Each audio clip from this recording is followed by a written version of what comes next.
الاستاذ المطرب مصطفى كامل له حق الرد. استاذ مصطفى اتفضل. مساء الخير يا استاذ وائل. مساء الخير، اتفضل. تحياتي للاستاذه اشجان والنائب سياده النائب رجب. واسمح لي بس اكلمك ومعلش اديني وقت، لان انا قاعد بتفرج على فكره من بدري ويعني ما حبيتش. انا شايف السخريه ناس وباينه قوي واضحه قوي والله العظيم ورحمه ابويا، ولا مفكر اعترض. انا بعتبر في حلقه فيها نصها كوميديا، يعني شايف نص كوميديا، لكن الست دي قالت كلام انا بالقانون هحاسبها عليه،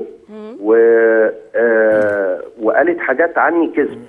اولا يا استاذ وائل، انا نازل من عندي مجلس ادارتي بالكامل من بيتي من ساعه بالظبط. عارف ليه؟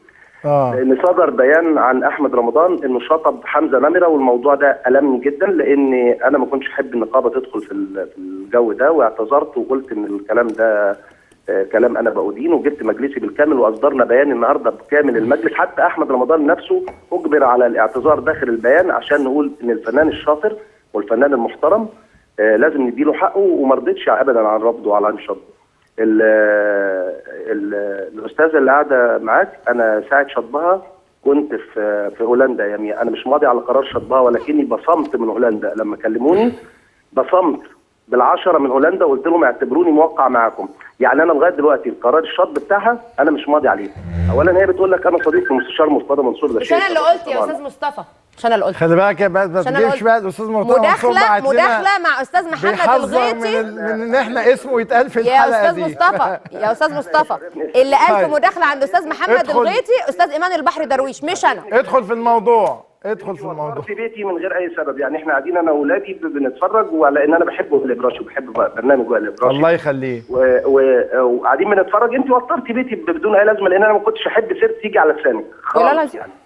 انا قابلتها مره، انا قابلتك مره بكل احترام وسلمت عليكي في مره في مكتبي وانا داخل، ما كنتش عارف شكلك لان انت ما كنتيش عامله كده، فدخلت وقلت لك انا اتفرجت عليكي في برنامج ومن فضلك ما تعمليش الحاجات اللي انت عملتيها في البرنامج بتاع لاسوستا ده. اي حد ينتمي للنقابه. وانا قلت لك ايه؟ قلت لي مش هعمل كده تاني. وعملت كده تاني؟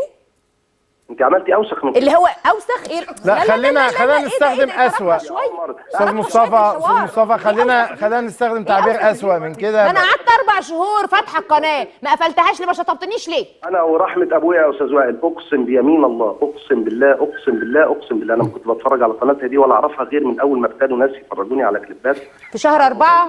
واقسم بالله اقسم بالله العظيم 3 عمري ما فتحت ولا كنت اعرف في قناه اسمها فلول، ولا الواحد فاضي دي قناه جامده قوي. يعني احنا كنا فاضيين مسخره، احنا كنا في حرب وفي دنيا مع اخوان ومع ارهاب فما كانش في بالي لغايه ما حد فرجني على كليب ولا اتنين اثار استيائي بشكل غير عادي لما اتفرجت على اغنيه العقيد احمد محمد علي، وانت تعلم ان هو الراجل ده صديقنا وحاجه شيء مشرف للقوات المسلحه. لما اتفرجت على احمد مش عارف ايه وعماله تجيب صورته على صدرها وعلى وحاجات كده، انا نفسي جات لي حاله حزن وقلت الله فين الجهات السياديه؟ المفروض الكليب ده يتمنع. يعني ابتدينا حتى في عز كراهيتنا وحربنا ضد كل ما يسمى بالارهاب، حتى شكل غناها عليهم كان بيستفزني. تخيل لما انت تبقى دلوقتي هي بتقول لك حاجه، بتقول لك انا سعيد طبعا، هي قالت حاجه في حقي كويسه، اما قالت لك ايمان البحر درويش بيدعمها، وهو انا عايز اقول لموسيقيين مصر ان ايمان البحر درويش بيدعم سما المصري، ده شيء يعني شيء يسعدني لما راجل انا ما قلتش ان استاذ ايمان البحر درويش بيدعمني على فكره، انا قلت ان هو بعت لي قرار اداري بان انتخاباتك باطله. بقالك ساعتين قاعده بتتكلمي بعد ما انا اتكلم، انت ما كانش ينفع تدخلي اسمي في جمله مفيده، لان انا ماليش كلام معاكي وماليش عداوه كنت دمنت معاكي.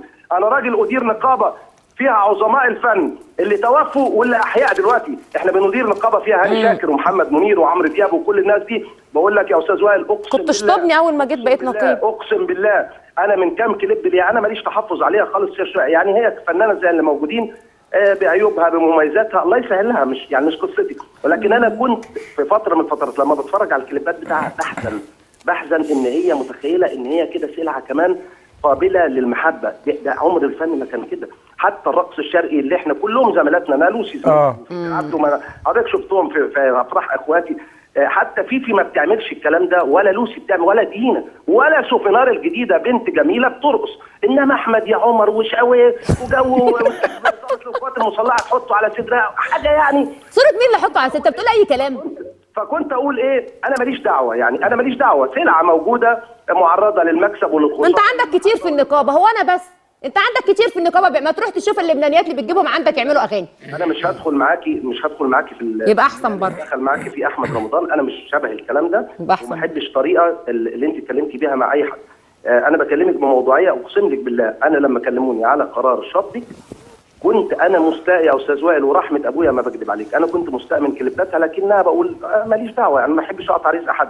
لكن لما كلموني قالوا لي زودتها زياده عن اللزوم، ايه رايك؟ قلت لهم لا، انا نفسي مستاء منها، ورحمه ابويا ما ماضي على قرار شطبان، ولكني وافقت منه. اساله على حاجه، انا عايز اساله على حاجه. طيب اتفضل. اساله على حاجه. انا عايز اسال حضرتك سؤال.